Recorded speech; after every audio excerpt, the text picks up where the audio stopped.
I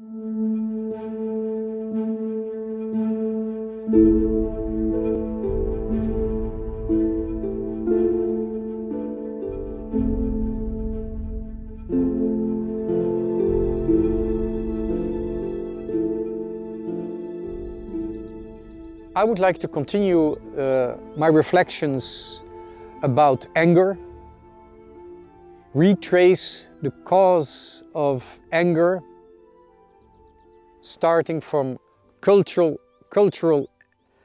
expressions of anger, expressions that are deeply embedded in the way people in different cultures express themselves, in order to link up with the thirst for truth in the soul. I've done this for the Ukrainians. I'll come back to them later, probably. I've started doing this for the Russians. I would like to continue a little bit reflecting on expressions of anger in the Russian culture. And of course, I will look at my own culture and other cultures also, to try to find out what is the true thirst for justice in man. On the way, we will also discover something amazing, which is the absence of anger, which is also, unfortunately, a sign of our cultural decline today, when there is no cause to be angry about anything, when anger is forbidden.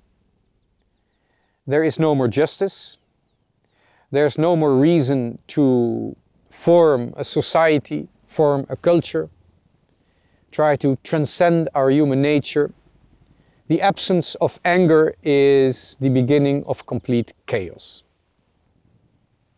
A culture where anger is forbidden, it is a decadent culture, it is a dying culture, it is a culture without content, without aim, without direction. We will see that too. I hope we'll get to that point too.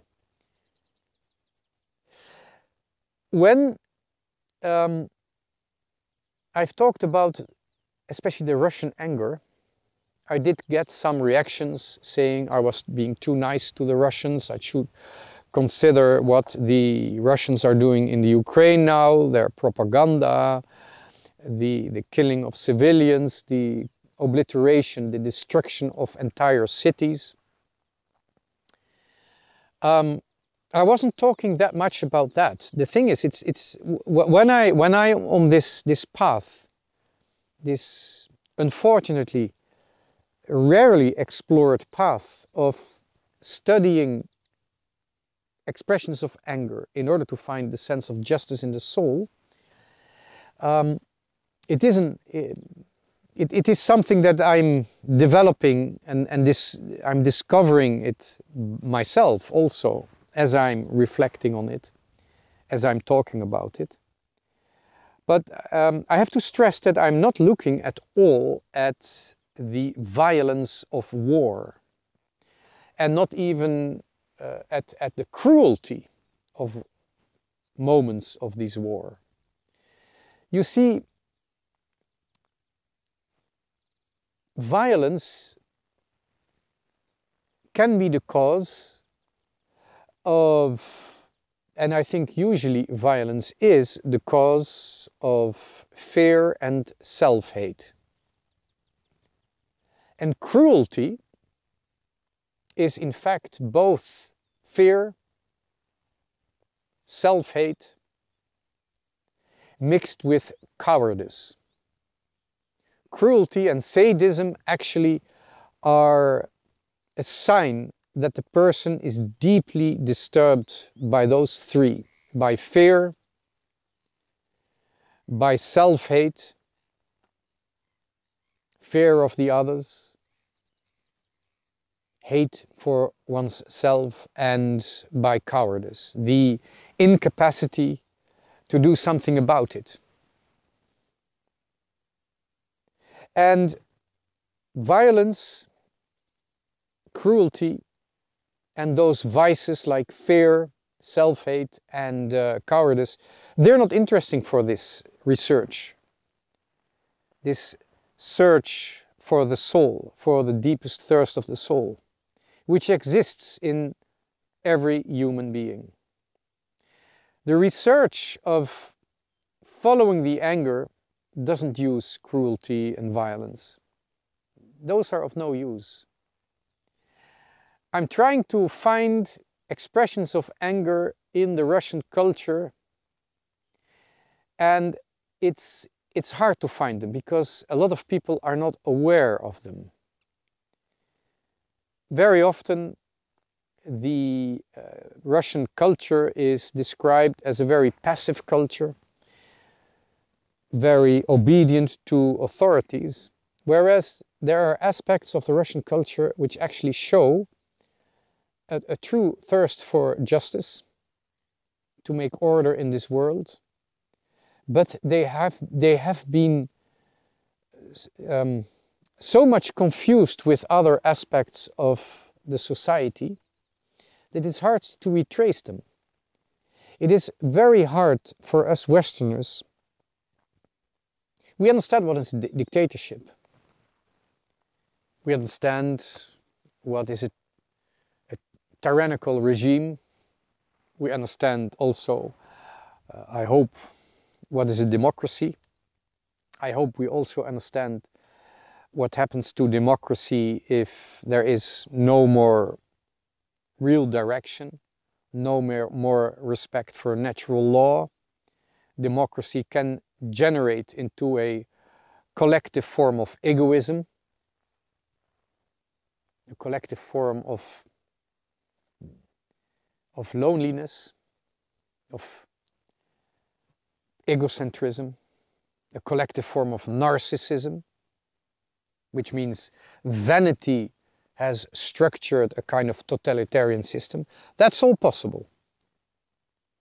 But it is very difficult to imagine for us as Westerners what it means when the political power of the country is so corrupt that it has taken away everything. It wants to take away the freedom to think, but it practically has taken away everything that we need to live as human beings. When the government has taken away the food, the houses, the right to work, the right to educate your children, all this in the name of a totalitarian system. It means that all distinctions disappear, all social distinctions. Somebody who is a criminal becomes the same one as somebody who is corrupt, who is a dissident, who is a saboteur. All these different terms become confused. You are against or you are no one. Either you are an invisible part of a totalitarian regime, or you are a potentially dangerous person, whether it is as a hooligan, a bandit, a criminal, a dissident, whatever. It's very hard for us to imagine that. And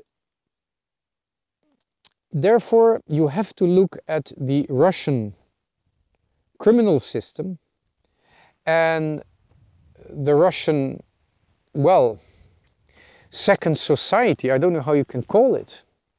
Is it criminality? Is it mafia? Is it the Russian form of free enterprise?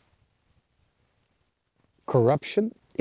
All these distinctions, they have been lost in the former Soviet Union.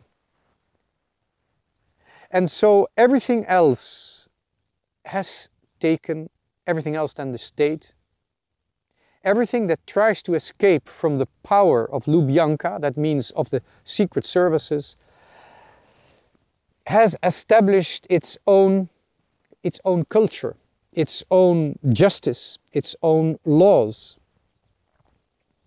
And if you have not tried to understand that, then you have not tried to understand Russia really.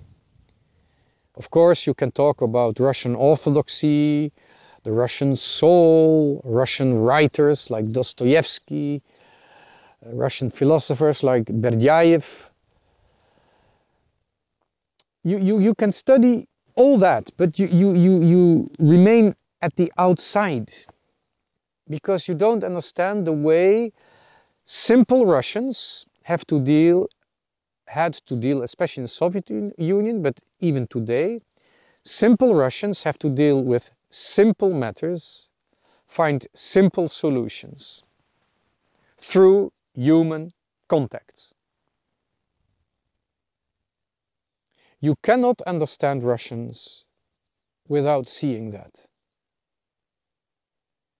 And so I have brought this up already, that if you study the tattoos of Russian prisoners, then you find this underground society, which in fact was the second society of Russia. Now, I've said that most of these tattoos are a bit vulgar, obscene, but I found some that can be shown on this video, and you will see what they thought about Stalin, what they thought about Brezhnev. You see a real anger against these people who were ruling or pretending to rule their country, who made life miserable for millions of people. But one characteristic is that there has never been an ideological framework, if you like, a way of thinking in Russia that would allow a certain resistance, that would allow a unified resistance against the system, against communism, against the secret services, against Lubyanka. And so it was a very concrete, practical resistance, but no ideology, and therefore no vision on the future. It was just the present moment where you have to deal with problems and you solve them with money, with friendship, or sometimes, when necessary, with violence. And so it's a culture that doesn't think very much about tomorrow. It doesn't think very much at all, except for concrete, present situations. This philosopher Berdyaev, which I talked about, he once said, Russians will die for any idea, but they will not think about that idea. And that is very much something that has maybe existed before the Soviet Union, but it has grown within the Soviet Union. And to show that he is of goodwill, that he is just a normal guy, that you won't get any problems with him, a Russian will very often say, "Мы простые люди." We are simple guys, we are simple folk. It means, you know, I keep from the visible first society, if you like, I keep my distance. I will try to keep my distance as far as possible. I belong to the second society of the normal, simple folk. Don't give me any ideas that are too dangerous for my personal freedom here. Just let me be with my friends and solve my problems here in a local way. And the people of the secret services know this. They know that that's the second society, so they will try to manipulate it, to master it, but so far they have never managed to completely conquer the Russian mind. So in one way, this search of ad hoc, which means in this moment and this place, ad hoc solutions, it is both a strength against totalitarian ideologies, but it's also a weakness, because it makes of the Russian culture a very open culture, a very vulnerable culture. And in a way, the fact that the Russian Orthodox Church has no way of countering the opinion of Mr. Putin, which is the opinion of the FSB, that is very tragic. It might even be, although I don't think so, it might even be the end of the Russian Orthodox Church. Because there seems to be no distinction between the Patriarchate of Moscow and the parallel, if you like, or alternative Patriarchate of Lubyanka. What will be the future, nobody knows. But I'm sure that God will everywhere answer to the cry of thirst that is expressed in truthful anger of man everywhere in the world. Maybe God will react or answer in a secretive way. Maybe we will never see it, but I'm sure everywhere where man is angry about injustice, he will be answered in due time, according to the wisdom of God.